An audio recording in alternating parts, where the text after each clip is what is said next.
সব যোগ্য মানুষ, সব যোগ্যতা সম্পন্ন ব্যক্তি এক জায়গায় ম্যানুফ্যাকচার করে। একটাই কোম্পানি আছে, সেটা হচ্ছে ঢাকা বিশ্ববিদ্যালয়। ঢাকা বিশ্ববিদ্যালয় ছাড়া আর কোন জায়গায় কোনো মেধাবীর জন্ম হইতেই পারে না, আর কোনো মেধাবী থাকতে পারে না। এটা হচ্ছে পিএসসির মূল মন্ত্র। মুখে নিয়ে বিগত 9 মাস আগে আমাদের সংগ্রামের শুরু হয়েছিল। সেই বৈষম্যের কোনো পরিবর্তন, আমরা উল্লেখযোগ্য পরিবর্তন তো আমরা পাই নাই। শুধুমাত্র সরকারের জায়গায় কিছু পরিবর্তন এসেছে। যদি আমরা পরিবর্তন বলতে পারতাম, যদি এখানে পরিবর্তন হতো আমলার কোনো পরিবর্তন নাই। সেই আমলারাই এখনো পর্যন্ত সাধারণ শিক্ষার্থীদের উপরে সেই আগের নির্যাতনটাই করে যাচ্ছে। আপনাদের কি মনে হয় এক আবেদ আলী ধরা পড়েছে, এই এক আবেদ আলী বিসিএস এর মতো জায়গার প্রশ্নপত্র ফাঁস করার একক অধিপতি হিসেবে কাজ করতে পারে? এই এক আবেদ আলীর সাথে আরো মিনিমাম 200 থেকে 300 এমন আমলা জড়িত আছে।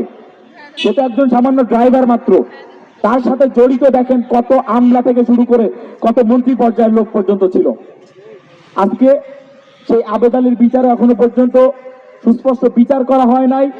প্রশ্ন ফাঁসে জড়িত যারা আছে তাদের এখনো পর্যন্ত সামনে আনা হয় নাই।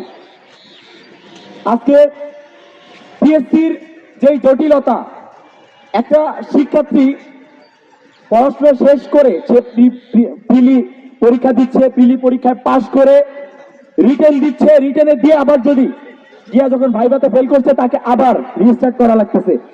এমন একটা সেন্সিটিভ জায়গা থেকেও এখন আমরা বারবার বলছি যে পিএসসিতে আমাদের কোনো মেম্বার নাই, রাজশাহী বিশ্ববিদ্যালয়ের কোনো মেম্বার নাই।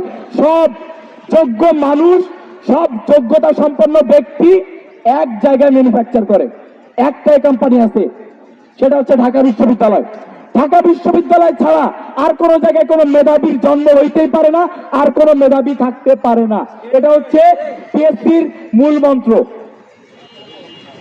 পিএসসি রিফর্মটা সব থেকে বড় সংস্কারের অংশ। আমরা ইন্টারিমকে সবার আগে, এখন আসলে 9 মাস হয়ে গেছে, অনেকটাই দেরি হয়ে গেছে, এখনো পর্যন্ত আমরা বলছি আমাদের সব থেকে বড় রিফর্ম হচ্ছে শিক্ষা খাতের প্রত্যেকটা স্তরে আপনারা রিফর্ম করবেন। কোটার এখনো পর্যন্ত আমরা উল্লেখযোগ্য রিফর্ম দেখি নাই, কিন্তু আমাদের বৈষম্য বিরোধী ছাত্র আন্দোলন থেকে যেই আমাদের বিগত 9 মাস আগের যেই জুলাই বিপ্লব, এখানের মেন ম্যান্ডেট ছিল কোটার যৌক্তিক সংস্কার। সেটার কোনো সংস্কার আমরা পাই নাই।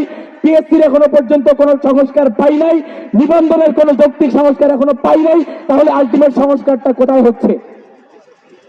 আমরা স্পষ্টভাবে বলতে চাই, রাজশাহী বিশ্ববিদ্যালয় থেকে পিএসসি সংস্কার আন্দোলনের 8 দফার সাথে আমরা সম্পূর্ণ একাত্মতা পোষণ করছি এবং তাদের সাথে মিলে যদি আবারও মাঠে নামা লাগে, যদি আবারও পিএসসি সংস্কারের জন্য আমরা পূর্ণাঙ্গ সংস্কারের রোড ম্যাপ না নিয়ে আমরা ইনশাল্লাহ রাজপথ থেকে সরে দাঁড়াবো না ইনশাল্লাহ।